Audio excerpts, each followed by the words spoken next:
के बीच बैठकर उनकी मांगों के लिए सरकार से बात करनी चाहिए, कलेक्टर से बात करना चाहिए।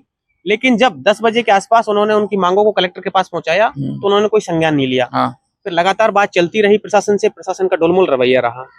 इतने में क्या होता है कि एसडीएम वहां पे आता है, जो वर्तमान एसडीएम है, जो वहाँ पे सर्कल मजिस्ट्रेट लग रहा था, वो दूसरे विधानसभा भैया मजिस्ट्रेट मनोवैज्ञानिक दबाव बनाता है, उसका संज्ञान लेता है, सीएमओ से मिलता है, अधिकारियों प्रेशराइज करता है, पुलिस प्रशासन प्रेशराइज करता है, गिरफ्तार किया है।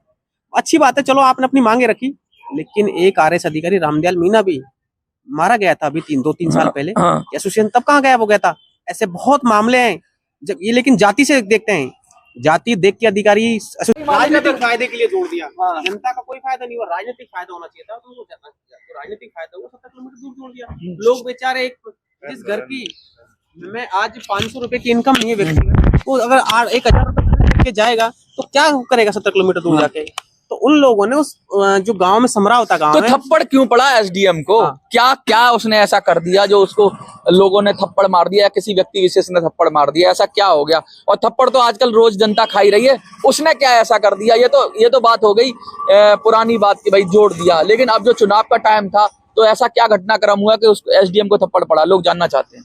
देखो, वहां से निर्दलीय प्रत्याशी थे नरेश मीना, चुनाव लड़ रहे थे, तो उनको जैसे ही 9 बजे के आसपास मीडिया के माध्यम से खबर मिलती है कि समरावता गांव के लोगों ने बहिष्कार कर दिया उनकी मांगों को लेकर। अच्छा। तो मौके पे पहुंचते हैं, समरावता गांव के लोगों का फोन जाता है कि साहब हमारे पास आइए। उन्होंने कांग्रेस वाले से भी संपर्क किया, जो चुनाव लड़ रहा था वहाँ पे कस्तूर चंद मीना, बीजेपी वाले से भी संपर्क किया, कोई नहीं आया। राजेंद्र गुर्जर से, उनसे संपर्क किया। लेकिन आपको पता है कि आजकल समस्या होती है, जनता सिर्फ वोट लेना होता है। 13 तारीख को हर आदमी ये सोचता है कि मेरे को सब नहीं, वो तो टिकट लेके आए, गुलाम है पार्टियों के। एक इंडिपेंडेंट आदमी किसी का गुलाम नहीं होता, वो तो जनता का गुलाम होता है, जनता के लिए चला गया वो, क्योंकि वो जनता के हित में था नरेश मीना। इसलिए उन्होंने एक फोन से उन्होंने अपने बूथों का दौरा छोड़ा, 303 बूथ आते हैं उसमें, उन सब बूथों पे जाना था मोस्टली। लेकिन और जो कांग्रेस बीजेपी का था, उनको सिर्फ वोट लेने थे। तो नरेश मीना ने ये नहीं सोचा कि मेरा आगे क्या होगा, उन्होंने जनता के बीच पहुंचा, जनता की बात करी, बिल्कुल जनता की अदालत में पहुंचा और लोगों के बीच बैठकर उनकी मांगों के लिए सरकार से बात करनी चाहिए, कलेक्टर से बात करना चाहिए। लेकिन जब 10 बजे के आसपास उन्होंने उनकी मांगों को कलेक्टर के पास पहुंचाया तो उन्होंने कोई संज्ञान नहीं लिया। फिर लगातार बात चलती रही, प्रशासन से प्रशासन का डोलमोल रवैया रहा। इतने में क्या होता है कि एसडीएम वहाँ पे आता है, जो वर्तमान एसडीएम है, जो वहाँ पे सर्कल मजिस्ट्रेट लग रहा था, वो दूसरे विधानसभा। भैया मजिस्ट्रेट राजा हो गया वो तो देश का, वो तो मजिस्ट्रेट हो गया साहब। बिल्कुल बिल्कुल। एसडीएम रेवेन्यू से तो उसके पास मजिस्ट्रेट पावर भी होती है, मजिस्ट्रेट पावर होती है।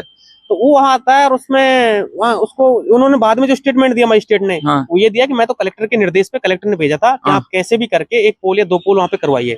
अच्छा, मतलब अपनी साख बचानी, अपनी इज्जत बचानी है इनको, इसलिए कैसे भी करके वोट डलवा दो। बिल्कुल, कि मतलब ये ना जाए, ये बदनामी ना हो जाए कि जनता बहिष्कार कर रही है। कितना डरती है सरकार बदनामी से? अरे काम करो ना, फिर क्यों उल्टे सीधे काम करते हो? जनता जब बहिष्कार कर रही है तो सोचो क्यों कर रही है जनता बहिष्कार।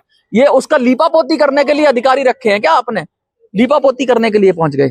बिल्कुल, जनता का हक है, जनता अपनी मांग रख सकती है। लेकिन उन्होंने मांग को ये सोचा कि अगर हम बाईपोल 1-2 पोल करवा देंगे, और उसमें सफल हुए। उन्होंने वहाँ पे एक आशा सहयोगिनी थी मैडम चित्रा जी हैं, वो बहुत बहादुर है, जिनका स्टेटमेंट लगातार उन्होंने स्टेटमेंट नहीं बदला और वो बिल्कुल उस पर सत्यता पे अड़े गए।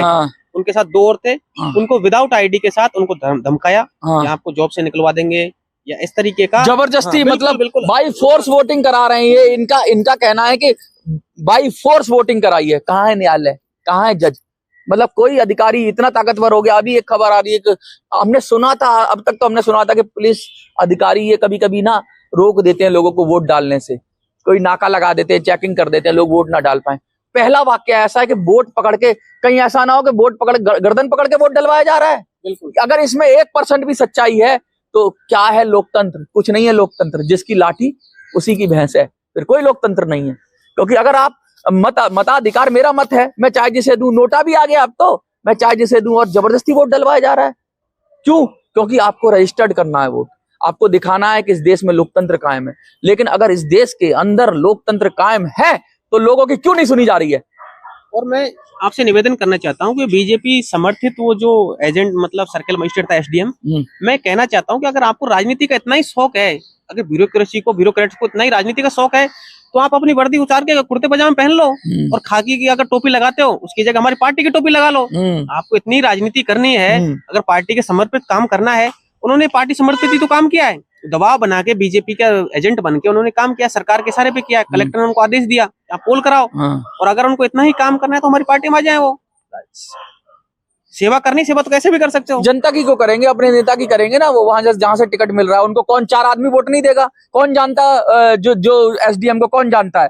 उनका जो नीचे मातहत अधिकारी है ना, वो वोट नहीं करेगा उसको। क्यों? क्योंकि वो तो जिंदगी भर तो उन्होंने हुकुम चलाया, बॉस बने रहे, उसकी छुट्टियां कैंसिल करी होंगी। ऐसे आदमी को कौन वोट करेगा?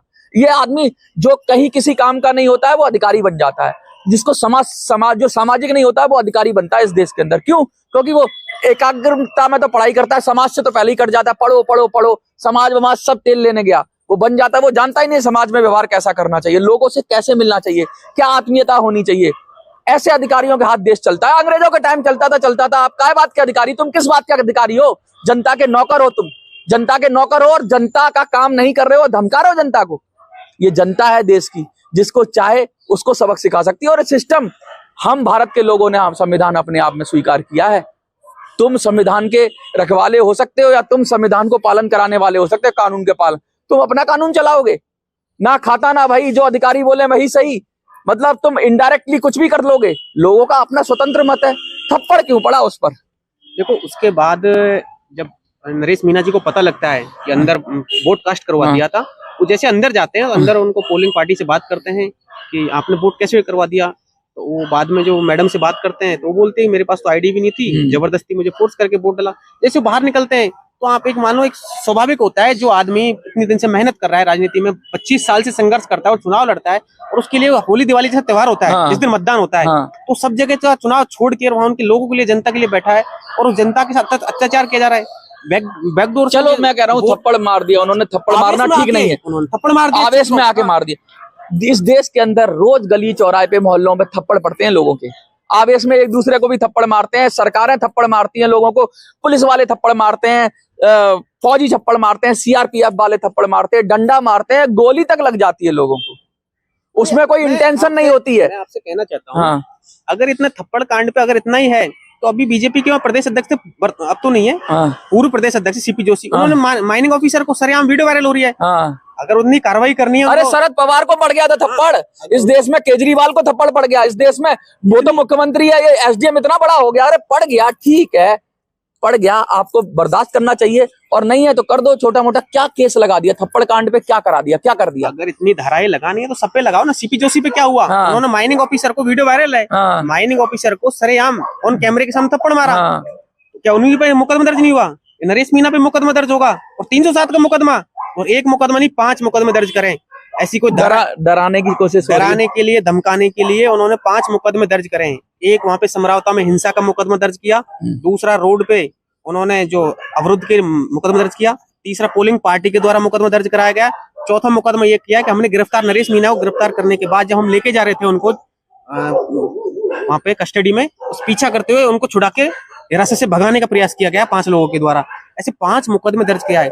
और मैं मानता हूं कि एसडीएम कौन सा दूध का धुला है। एसडीएम के मुकदमे, एसडीएम पे 2013 में जो छात्र में बीटेक के 4th ईयर का स्टूडेंट था, उसमें 307 का मुकदमा दर्ज है, जिसमें न्यायालय ने संदेह का लाभ देते हुए उनको फ्री किया है। संदेह का लाभ, इस देश में आम आदमी ही कानून से डरता है, इस देश में अपराधी कभी कानून से नहीं डरता। वो जानता है कि मिलती है तो तारीख, तारीख और सिर्फ तारीख। मैं कहता हूं, इस देश की जनता जब थप्पड़ मारेगी ना, और थप्पड़ कैसे मारेगी इस देश की जनता? वोट की ताकत से थप्पड़ मारेगी। वो सभी पॉलिटिकल पार्टियों को थप्पड़ मार सकती है, वो सारे अधिकारियों को थप्पड़ मार सकती है। इस देश की जनता देश की मालिक है। और क्या हो अगर एक आदमी ने एसडीएम को थप्पड़ मारो, क्या हो कि ये जो रोज परेशान हो रहे हैं लोग, रोज अपने कपड़े तक उतार देते हैं, ये तहसीलदार की जाके चक्कर, किसी की जमीन किसी के नाम लिख देता, किसी की अगर ये जनता बिगड़ गई ना भाई साहब, और हर अधिकारी को थप्पड़ पड़ने लग गया, तो कितने मुकदमे दर्ज करोगे, कितने लोगों को जेल भेजोगे, कितने लोगों को तुम डराओगे कानून से? कहीं ये आंदोलन ना बन जाए। सरकारों को डराना धमकाने का तरीका बंद करना चाहिए, लोगों के काम पे फोकस करना चाहिए। थप्पड़ पड़ गया, थप्पड़ की माफी हो सकती है, समझाया जा सकता है। और इस इश्यू को, क्योंकि जनता भी गुस्से में है साहब, क्या हो जाए कि 1000 आदमी 1000 अधिकारियों को थप्पड़ मार दें, तब कितने मुकदमे दर्ज करोगे, कितनी पुलिस लाओगे, कहां से पुलिस लाओगे, और किस किस को थप्पड़ मारे? अगर जनता थप्पड़ मारेगी ना तो बड़ा मुश्किल हो जाएगी। जनता रोज थप्पड़ खा रही है, एक बार तुमने भी खा लिया, कौन बड़ा पाप हो गया? कर दो मुकदमा, जो थप्पड़ कांड में जितना मुकदमा हो सकता है कर दो। शांति भंग करने का मुकदमा लगाते हो ना, असामाजिक तत्व दो लोग लड़ जाते हैं, शांति भंग हो गई, वकील बहुत सारे देख रहे होंगे, वही लगा दो मुकदमा, छोटा मोटा मुकदमा लगा दो, फाइन करा दो।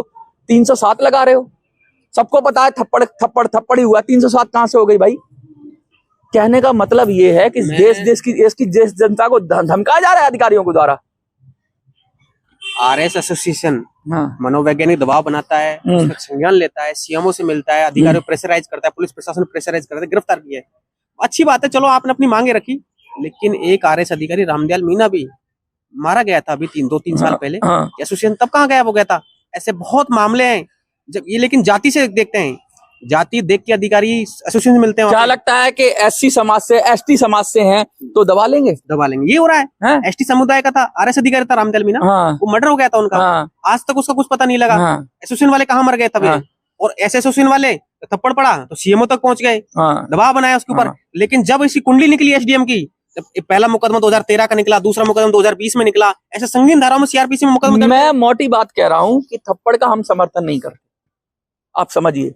थप्पड़ क्यों पड़ता है उसके कारणों पे जाना है। देखिए, जनता क्रांति कब करती है? जनता क्रांति तब करती है जब वो पानी सर से ऊपर हो जाता है। एक गांव 15 किलोमीटर से जाके 70 किलोमीटर तुमने फेंक दिया गया तो क्या होगा? क्या होगा जनता का आउटकम? कैसे निकलेगा? जनता कैसे भी बोल सकती है। आपने दशरथ मांझी की कहानी सुनी है? जब तक तोड़ेंगे नहीं तब तक छोड़ेंगे नहीं। और इस देश की जनता अगर तोड़ने पे आ गई ना, तो ये सारे अधिकारी है ना, कितने मुकदमे दर्ज कर लेंगे? कितने मुकदमे दर्ज कर लेंगे? आज मैं कह रहा हूं, कितने मुकदमे दर्ज कर लेंगे? अरे भाई, मुकदमों से नहीं, समस्या का समाधान करो, डराओ मत, धमकाओ मत। वो एक जो लोकतंत्र के अंदर जो तरीका है ना, तुम भी एक थप्पड़ झेल लो यार, दुनिया रोज झेल रही है, सड़क पे, गली में, चौराहे पे गरीब आदमी रोज थप्पड़ झेल रहा है, कुछ नहीं उसका होता, कोई मुकदमा नहीं लिखा जाता, कोई एफआईआर नहीं लिखी जाती, मर्डर हो जाता है तब तक एफआईआर नहीं होती, कोर्ट के जरिए दिखाते हैं, लोग गायब हो जाते हैं, एफआईआर नहीं होती। तुमसे एक थप्पड़ बर्दाश्त नहीं हो रहा। एक थप्पड़ की कीमत तुम क्या जानो अधिकारियों?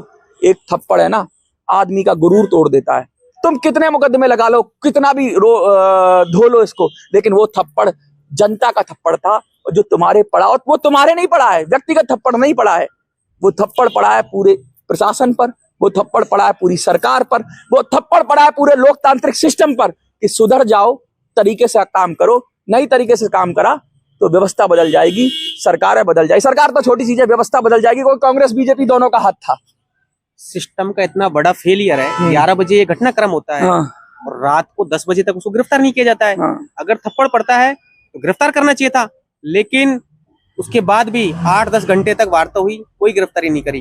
रात के अंधेरे में जब 9 बजे जब वहां उसके समर्थक, नरेश मीना के समर्थक और गांव के लोग जब वहां पे खाना खा रहे थे 9:30 बजे के आसपास, जब जैसे पंगत लगा के खाना खा रहे थे, पुलिस के द्वारा एक टारगेटेड कार्रवाई करी और सेलेक्टिव लोगों के द्वारा करी गई थी, जो जाति विशेष के लोगों के द्वारा फोर्स लगाई गई थी वहां पे। जो ये सब जो बड़े अधिकारी सरकार है उसको जातीय उसमें गतिरोध में पैदा करना चाहती थी, मीना वर्सेस जाट करना चाहती थी। लेकिन मैं धन्यवाद देता हूँ शीर्ष नेताओं का, जिन्होंने इसको जाति से, हिंसा से बचा लिया उसको, वरना कई लोग मारे जाते, हिंसा बढ़ती और वहां पे लोगों ने। अच्छा, आज आप किस किस को ये अपनी जो शिकायत है? मैंने पिछले 4 दिन से आज जंतर मंतर के माध्यम से मैं आपको अवगत कराना चाहता हूँ। इसकी शिकायत मैंने पीएमओ में दर्ज करवाई है, गृह मंत्रालय में दर्ज करवाई है, रक्षा मंत्रालय में दर्ज करवाई है, महामहिम राष्ट्रपति के समक्ष कराई है, उपराष्ट्रपति के समक्ष कराई है, और राहुल गांधी जो विपक्ष के नेता, उनके पास ही मैंने शिकायत को पहुंचवाया है। आम आदमी पार्टी के शीर्ष नेता अरविंद केजरीवाल, उनके पास ही मैंने पहुंचाया है। राज्यसभा सांसद संजय सिंह, उनके पास मैंने पहुंचाया है।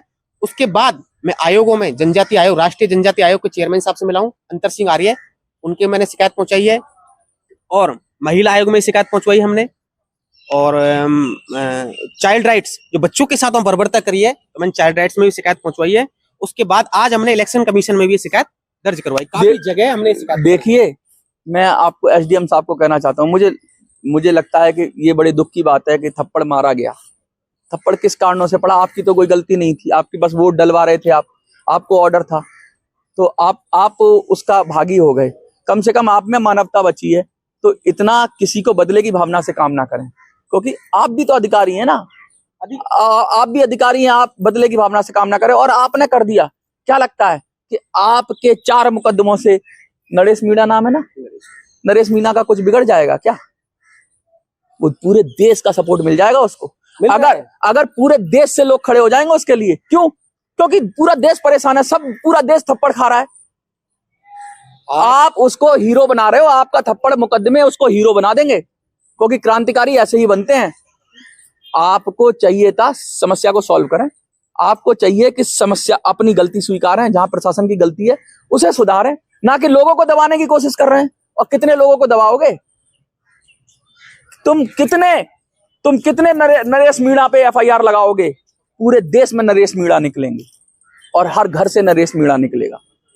कहां रोक लोगे? किसको रोक लोगे? आज राजस्थान नहीं, पूरे देश के मीडिया ने इसको कवर किया है। चेन्नई, महाराष्ट्र, बंगाल, जम्मू कश्मीर जो समुदाय के लोग रहते हैं, सर्व समाज के लोग हैं राजस्थान के अंदर ये सबसे चर्चित मुद्दा बन चुका है।